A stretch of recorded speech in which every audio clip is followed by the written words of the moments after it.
Hey everybody, how you doing? Good morning, good morning, good morning. Welcome to the Black Financial Channel. That's theblackfinancialchannel.com.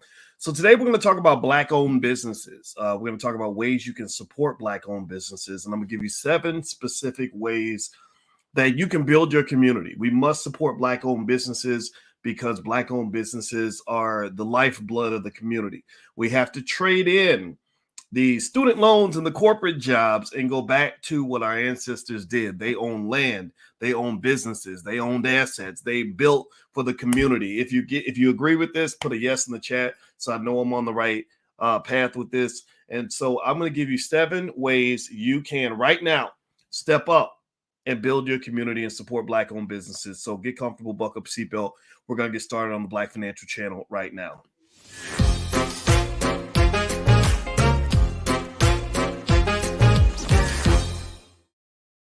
Hey, what's going on, guys? Welcome to the Black Financial Channel. That's theblackfinancialchannel.com. My name is Dr. Boyce Watkins. I am your friendly neighborhood finance professor. On the Black Financial Channel, we talk about Black wealth and economics every single day, sometimes as much as 10 times a day, under one condition. The condition is that we are Black first. Black first means that we care about our community. Black first means we educate our kids. Black first means we prepare our children for the future. Black first means we build wealth. Black first means we open up books. Black first means that we believe in powernomics. Black first means that we want to win. If you agree with this philosophy, if this makes sense to you, put a hashtag B and the number 1 in the chat. Hashtag B1. All right, guys. So I'm going to be really quick today. I'm not going to take a lot of your time, but I wanted to give you something very specific and clear that I think can help you in your journey. How many of you, give me a yes or no, how many of you believe in Black-owned businesses? Give me a yes or no. How many of y'all want to see Black businesses win? Give me a yes in the chat. Let's be very conscious, very intentional, very deliberate about who we are, what we believe in. How many of you want to see Black-owned businesses on top of the pile? How many of y'all want to see our kids running billion-dollar, trillion-dollar companies? How many of y'all want to see our people ahead of the curve? Put a yes in the chat if that is who you are and that's what you believe, because that's what we're fighting for right now. Good. Thank you for your yeses. I see Valencia and Bezzy and Chuki and Dion and Atlanta's Black Wall Street and Michael Crystal Smith. Good to see you. All right. All right. So let me share something with you guys. All right. So today I was working on this book that I'm putting together. The book is I've been working on it for a couple years now. It's called The 10 Commandments of Black Economic Power. And in this book, my goal is to lay out 10 simple frameworks that will allow us to not just be equal to white folks, not just catch up with everybody else. I'm talking about dominate. I'm talking about blow it out the water. I'm talking about do a Usain Bolt on their asses. I'm talking about be so great, so extraordinary that even the Jewish community is looking at us and saying, my Lord, how do these people own all the assets? This is easy for me to do. This is easy for me to see because you guys know I've been teaching college students for 30 years. I've been teaching finance at Syracuse University, the Ohio State University, etc. So this is what I do. This is what I know. And I'm telling you, the formula is there. And the best part about it is that it's very, very simple. It's not hard to do. So what I'm going to do is I'm going to pull up this post. I put a post on LinkedIn. If you want to follow me on LinkedIn, feel free to do that. I have a newsletter called the Dr. Boyce Breakdown on LinkedIn, so feel free to do that. But y'all know me. I'm on every platform, LinkedIn, Spotify, YouTube, everywhere else. So just subscribe to the different platforms, and you'll get a chance to get a lot of information that I like to share with you. All right, so here are 7 ways you can support Black-owned businesses and build your community. This is important because before integration, we own businesses, we own land, we owned assets because we didn't think white folks were coming to save us. What happened was after integration, we were trained to trade in the businesses for student loans. Now, a lot of y'all are drowning in student loan debt. Give me a yes in the chat if you've been hit by the student loan nightmare that's affected this whole country. After integration, we traded in the land ownership for corporate jobs. How many of y'all are tired of the corporate plantation? Give me a yes in the chat if you've experienced the pain of the corporate plantation, the racism, you've seen the microaggressions, the mistreatment, the lack of opportunity, all these other things. So what I'm saying to you is that we got to go back. We have to reverse course. We must reverse course as a community if we're going to succeed. Reversing course means going back to the basics. People like Kiyosaki, who wrote Rich Dad, Poor Dad. I like the guy. He's good. And one of the points that he makes that I agree with 100% is he said, he had his poor dad who taught him how to go work for other people and how to do a good job. Then he had his rich dad who said, well, the reason you learn how to do a good job is so you can do a good job for somebody who knows how to make money. So his rich dad said, why would you spend all your time learning how to do a good job when you can instead spend your time learning how to make money? So what I'm saying to you is your kids don't need to just learn how to go do a good job. They need to learn how to make money. Teach them how to make money, right? So here's the other thing too. For Black-owned businesses to succeed, for us to have economic power through the ownership of business, which is pretty much the only way that happens in a capitalist society, you're going to have to support the businesses. One of the problems you have in the Black community is you have what I call bad economic soil. A lot of your businesses die because nobody supports Black-owned businesses. White folks boycott Black-owned businesses. Black folks boycott Black-owned businesses. So who do Black-owned businesses have to lean on? Banks don't loan money to Black-owned businesses. This is why I say when you go vote for a politician, ask them, what are you doing to support Black-owned businesses? How many trillions of dollars are you going to make available in funding so that these Black-owned businesses can be successful? What is your Marshall Plan for Black-owned businesses? Where are your PPP loans for Black-owned businesses? Well, if I'm a business owner and I got a good business that's making a good $20,000 a year, can I go get a $300,000 loan so I can scale up my business model and get the training and support I need so that my business can grow? These are the questions you must ask, because the number one employer of Black people, percentage-wise, is Black-owned businesses. Black-owned businesses are very quick to hire Black people. So if you're looking for jobs, you got to support your businesses. Do you agree? Give me a yes in the chat if you follow what I'm saying. I try not to talk too fast, but I talk fast when I get excited. I hope that's okay. All right. So here are a few things you can do to support Black-owned businesses. I'm going to give you 7 things you can do. Feel free to write it down. If you don't want to write it down, just save the video, share it, whatever the case may be. Number 1.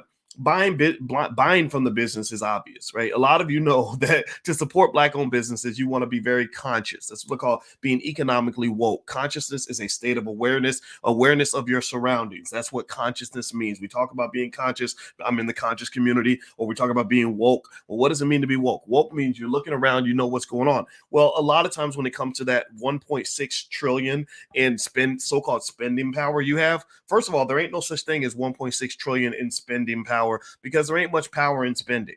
You understand what I'm saying? Stop calling it spending power and instead call that investing power. And the thing about being Black is that you got to be a double investor. You invest when you invest, but you should be investing when you spend. So you invest when you buy stocks and real estate and everything else. And that's why I told you guys as a mandate, I believe every Black child should own stock when they're a little baby, right? We've talked about the $5 a day plan, things like that. You can go to blackmoneyminute.com if you want a copy of an ebook where I show you how to do that. I'm going to put the URL on the screen. But also remember, when you spend, you're also investing. Because when you put that money into a business, they're going to take that money, they're going to invest that money somewhere. They're going to invest it in employees, they're going to invest it in infrastructure, whatever the case may be. So that Black-owned business is more likely than, say, a Walmart or an Amazon or a Target to take your money and put it right back into your community, right? So if you're smart and you're Black, which all of y'all are, this is a platform for intelligent Black people. If you're smart and you're Black, then you know that you can not only invest when you invest, but you can invest when you're spending too. So buying products from Black-owned businesses is an investment in the community. That's very important for us to be conscious and economically woke about where we're spending our money, because your money's power. And the reason you may feel powerless sometimes is because you've been trained to give your power away. We're fighting the brainwashing here. This is very important. Number 2, marketing. If you market your business to other or your favorite Black-owned businesses to other people, that's very important. Word of mouth marketing is extremely valuable. Customer testimonials are extremely valuable. If you go to a Black-owned business and you love it, shout that to the world. Let everybody know. Don't keep that to yourself. If they make the best barbecue ribs you've ever tasted, then tell everybody on Facebook. If you got a new pair of shoes from Lil Pookie and them down the street and you love those shoes, then say, I love these shoes I got from @PookieShoes.com, whatever, right? Tell everybody how much you love that Black-owned business and what they did for you, because this sort of marketing is extremely important. Marketing tends to take money. A lot of Black businesses are extremely undercapitalized, which is why your word of mouth marketing and letting people know about that business is really powerful. That's why, for example, when I've talked to celebrities, I've had celebrities reach out about Powernomics plans and things like that, because I talk to Dr. Claude Anderson every week. And in case you haven't read his book, Powernomics, everybody should read it. Everybody needs to read that book. And one of the things I tell them is, I tell the celebrities, look, I don't need your money. I don't want your money. You ain't got to write a check to me. I need your influence. I need your reach. I need those 20 million Twitter followers you have so that you can use that massive multi-billion-dollar platform for something other than showing, stupid pet tricks or women in bikinis or silly little jokes or whatever, right? So ultimately, that marketing, that word of mouth is extremely important. Support your businesses by talking about them. Number three, offer advice or support on how the business can improve. Sometimes Black-owned businesses let us down. Sometimes that Black business owner is not where we think that they need to be. Sometimes we feel that they didn't deliver on what they said they're going to do. Well, maybe some feedback is beneficial, right? A lot of us are first generation business owners. How many of you had parents that did not have a business, that did not run a business? Give me a yes in the chat. If you come from a family where business ownership was as foreign as Chinese, right? Where owning a business and running a company was something that nobody talked about. Nobody, the only thing people knew was either how to get welfare or how to get a job. I don't know if any of y'all went through that, but a lot of us did. So a lot of us are first generation business owners. So that feedback, that advice, that information is extremely important. Here's a strength Black people have that's really important for us to leverage, which is we have a tremendous amount of human capital. Human capital means that the reason that people love to hire us is because we're smart. Going all the way back to slavery, we knew how to do all different kinds of things on the plantation. So we were an important commodity. Well, on the corporate plantation, you're a valuable commodity too. How many of y'all have a skill? How many of y'all have got a master's degree in nursing? Or that MBA, or you got that degree in engineering, or you have that associate's degree in something that is making you the most valuable person on the team, right? We're really, really important in that way, right? So we're smart. We have a lot of great ideas. We have a lot of great training. Black women are the most, and I'm not making this up, the Black women are the most educated group of people in America. Did y'all know that? I hope y'all knew that. If you don't know now, you know. So ultimately, why not apply that human capital to supporting each other's businesses by offering each other advice, feedback on how we can get better? Number four, offer free labor if you can. If you have a business being run by somebody that you love, if you are my brother and you start a company and you can't afford employees, remember, Black-owned businesses are undercapitalized. That's how you're getting screwed, by the way. That's what you need to be fighting for in politics, is the fact that Black-owned businesses are getting starved. Whereas if you watch, anybody seen that story about that white girl, Elizabeth Holmes, who built that company Theranos, where she got billions of dollars in funding and her product didn't even work? Like she didn't have proof of concept. She didn't even made a nickel, hadn't even shown any ability to deliver what she was going to deliver, but she got billions in funding. But there's a lot of companies out there like that. Black-owned businesses, it's crazy. You can have a Black business that's making hundreds of thousands of dollars a year. Your profitability rate is through the roof. You're just killing it, nailing it. Growth is outrageous. And the bank is still like, we don't know if we want to loan you any money. We got to think about it. We just don't know. You're too risky. What's risky about me other than the color of my skin, right? So this kind of discrimination does occur. A lot of Black businesses are underfinanced. So a lot of times the ability to go hire the people they need to hire is somewhat limited. Well, sometimes you can fill in the void. I'm not talking about doing this for everybody, but I'm saying that if you have a loved one who's starting a business, your number one job is, if you love them, and if you don't love them, then whatever, do what you're going to do. But if you love them, you should be thinking my number one job is to help you to survive. So if I've got some free time or some skill, some expertise I can deliver that I can deliver for free on a volunteer basis, I will do it. For example, just this morning, I got a text from Marcus Klein at Freedom Home Academy International. Freedom Home Academy International, it's not so much a business per se, but it's a great school. It's an extraordinary school built by Black people that is educating Black kids at a level that is better than Harvard. Do you hear me? You look this school up, Freedom Home Academy International. I visited this school. You had 8-year-olds doing work that college freshmen can't do. And why can't this school get money? Why in the hell are they pouring billions into inferior schools that mistreat Black kids, miseducate Black kids, spit out 1 million Black kids a year that can't read, but Freedom Home Academy International can't get the money they deserve when they're educating kids on a high level? Well, a lot of it's because there's something more sinister at hand that you're not aware of. Maybe you're not acknowledging this, or maybe somebody taught you that racism doesn't exist. But the reality is that they don't really want you to be ahead of the curve. Like Dr. Claude Anderson said to me the other day, he said, white folks are homicidal. They're not suicidal. Now, if you're white, don't think I hate you. I don't hate you. But look at the history now. You got to look at your history. He said, why in the world do we have the descendants of slave masters teaching the descendants of slaves. That's crazy right there. That don't even make no sense. So ultimately, my point is to say that when I talked to Marcus this morning, because he's got a black owned entity that I love and support, and because I want to see him succeed, when he said, hey, can you come speak? Marcus may not know. Maybe Marcus is going to see this video, but brother, you need to know this right now. I'm not charging you a nickel. You ain't got, I don't want you to pay me nothing, because it ain't nothing but a thing for me to hop in a car and drive down to go to your school and speak. Now, I can't do that all the time. It's very difficult. My schedule is very busy, but because I see this school as something I've embraced,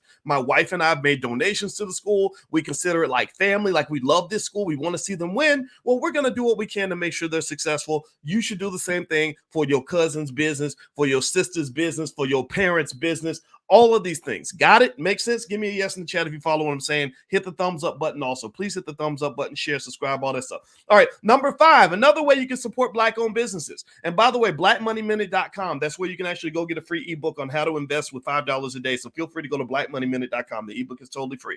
All right, number 5, offer financial support or financing if you see it fit. Right now, this is not something you should do for every business. You can't do this for every business, but at some point you're going to invest. Most of you are investors in here. Well, there are a lot of basically one of the challenges with black-owned businesses is a lack of funding. I've said this several times. I'm gonna keep saying it. So one of the things you can do as a family is figure out how to help the business get the money that it needs to succeed. So one of the things that I teach in the seminars that I do, and we're doing a few of these seminars. Actually, if you go to boycewatkins.com or hit the link in the bio, you can actually come to one of the live events. We're going to go to Chicago in May. We're going to be at the Essence Fest in July. We're going to go to, of course, you got the All Black National Convention in October and a few other events. And so one of the things that I actually teach the students is the 3 C's of building an economy, the 3 markets that you have to create: a market for capital, a market for contractors, and a market for customers. And one of the things that we show is that in that space, in your family, if you have a group of people who understand how to run a business, how to support a business, how to fund a business, how to get a business what it needs, you can actually create lots of great, amazing things right there in that small group of people that you have. You need about maybe 3 to 5 people or more. If you do that, then you can get everything a business needs. So that 5th point is, if you can raise the money to make sure the business is properly funded, that does a lot. Most businesses don't die due to a lack of profitability. Did y'all know that? Most businesses don't die because they're not profitable.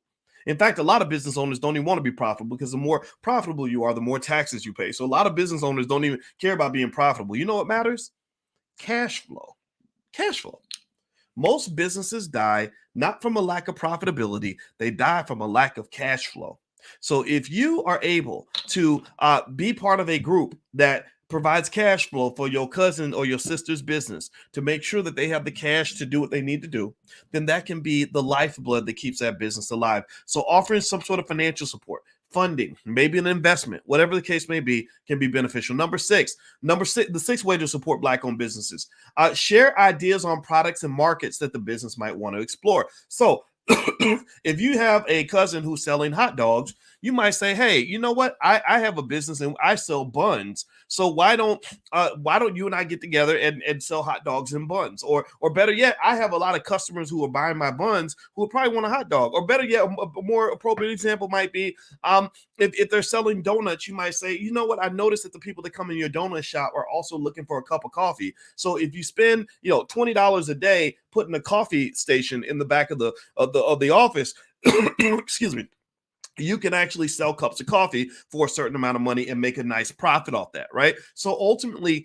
ideas are really important and powerful fuel for the growth of a business, right? Telling them either new things they can sell or new people they can sell things to can literally make the difference between a business being flat and a business actually growing. When Amazon realized, think about this, when Amazon was started, Jeff Bezos sat there in a class on how to build a library or something, right? And he sat there with the librarians taking notes on how to create a bookstore. So once he learned how to create a bookstore, he said, I'm going to use the internet to sell books. And he did it very well. He sold books off the shelf, right? Because the internet is unlimited, and he was able to sell all these books. Well, at that point, he had all these customers, and he was like, well, wait, that's right. I can sell other things to these people too. So that's when, excuse me, guys, I'm choking. That's when Amazon took off, was when they learned how to sell other things to people outside of books. And then next thing you know, Years later, after Amazon's making tens of billions of dollars a year, well, they suddenly find out that they can actually offer web services. So they created Amazon Web Services where they're doing this back end internet infrastructure for people, and suddenly they got this whole new area of growth, this whole new powerful revenue stream. So a lot of times, if you have a business and you're good at selling one thing, there might be that other thing that's right there under the rug. You lift up the rug, there's $1 million under the rug. I have seen this happen. I have seen people literally from one idea, like, hey, you might want to offer this, to literally go from 0 to 60. Twitter, the way Twitter got started was Twitter was a whole suite of all these different products and apps and everything else that nobody wanted. And then they did the research and they realized, people hate everything else we did, but they really like these stupid little tweets. These little tweets we added as an add-on. People love that. Well, now Twitter is worth billions and billions of dollars because they doubled down on the thing that people wanted. Let me drink some water so I don't choke anymore. If you could, while I do that, please hit the thumbs up button, share, subscribe. Give me 1 second.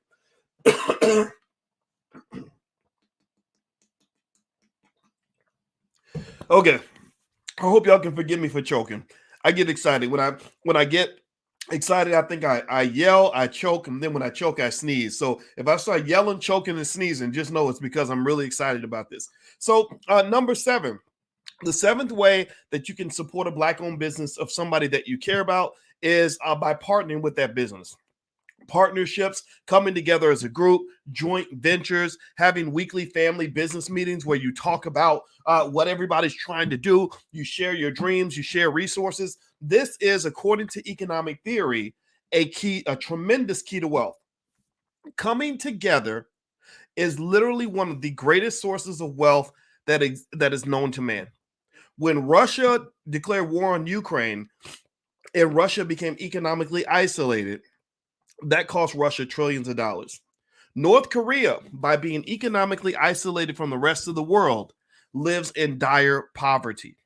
So what I'm saying to you is, everybody out here who thinks that this business wealth thing, is something you're supposed to do all by yourself and all alone, and you're sitting there as a single parent trying to figure it all out without anybody's help, without being a part of any collective or any group or any partnerships, you're making things extremely hard for yourself, because you got to come up with every idea. You have to come up with every resource. You've got to solve every problem. You've got to come up with every single thing that business needs. That's really hard to do. Apple is not a business that was created by one person or maintained by one person. Steve Jobs was the initiator, but there are tens of thousands of people who all work together to make Apple into the $3 trillion company that it is. So if you want to build wealth in your family, one of the most important investments you can make, I'm going to double down on this in hopes that you'll hear me when I say this, is invest in knowing how to seek out and maintain healthy relationships with other people, so that you can find avenues where there is enough trust built up in that relationship for you to partner with one another. This is an insight that I really dug into by spending so much time with my wife, who is a licensed therapist and a full professor of social work. So you can imagine how odd the conversations are between a finance professor and a social worker, because I was around a lot of capitalists when I was getting my PhD. She's around a lot of social workers, right? So I'm learning from her, she's learning from me. And one of the things that I concluded about our community is that because of the trauma breeds a lot of drama. Anybody else notice that? Anybody else notice that a lot of our relationships end up crazy and chaotic, where you're dealing with stuff that you don't think you should have to deal with? You're dealing with craziness in your relationships or whatever. And a lot of that is because of the trauma we experience as children, the lack of confronting that trauma, the lack of therapy. There's a stigma on getting a therapist and all this other stuff. Next thing you know, we can't come together. We can't stick together because we're scared of each other. So we run off to white folks because we feel like somehow they're the ones that are going to take care of us. So how crazy do you got to be? How messed up does your situation have to be that you run away from your allies to be next to your oppressor because you're seeking safety? You're literally running to the descendants of slave masters because you have concluded that that is the place to go if you want to be safe. And then you wonder why you keep losing and why your life is a big, complete mess. So what I'm encouraging you to do is to follow up on that last point about partnering with each other, is learn how to be a good partner. Learn how to be a good partner in friendship. Learn how to be a good partner in romantic relationships. Learn how to be a good partner in business. It's all connected. And then once you learn how to be a good partner by dealing with your trauma, then you seek out people who have also learned how to be a good partner in friendship, how to be a good partner in business, how to be a good partner in relationships. That's what you do, right? So ultimately, this is deep. This is really, really deep. A lot of the reasons for the struggle go deeper than just having access to money. If you're not fixed internally, I could give you $1 trillion right now, and you still gonna find a way to blow it. So you got to do the internal work if you want to succeed. You also have to create the culture around you and in your family that encourages that kind of work so that you can be successful. So that's 7 ways that you can support Black-owned businesses. It is definitely a community thing. It is definitely a family thing. It is definitely an emotional thing, and it's really the thing that must happen if you want to avoid the same stress, struggle, and trauma that many of us have experienced coming up. If we don't want our kids to go through what we went through, we're gonna have to shift the whole paradigm and right the whole ship.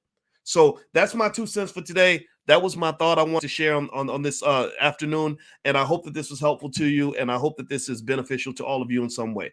Now, by the way, if you could take 1 second, please hit the thumbs up button, thumbs up, share, subscribe. Also, if you want a free e-copy of my book, How to Build Wealth by Investing $5 a Day, and you can also get on the email list and get lots of free stuff. I love to share information. Just go to blackmoneyminute.com. The URL's on the screen, or if you're watching on Instagram, just hit the link in the bio.